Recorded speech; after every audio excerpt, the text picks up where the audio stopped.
नमस्तेस्तु भगवन् विश्वेश्वराय महादेवाय त्र्यम्बकाय त्रिपुरान्तकाय त्रिकाग्निकालाय कालाग्निरुद्राय नीलकण्ठाय मृत्युञ्जयाय सर्वेश्वराय सदाशिवाय श्रीमान् महादेवाय नमः।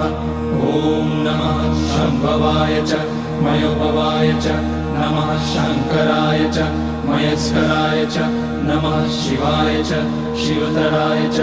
ॐ त्र्यम्बकं यजामहे सुगन्धिं पुष्टिवर्धनम् उर्वारुकमिव बन्धनान् मृत्योर्मुक्ष्यमामृतात्। नागेन्द्रहाराय त्रिलोचनाय भस्माङ्गराय महेश्वराय नित्याय शुद्धाय दिगम्बराय तस्मै नकाराय नमः शिवाय। मन्दाकिनी सलिलचन्दन चर्चिताय नन्दीश्वर प्रमथनाथ महेश्वराय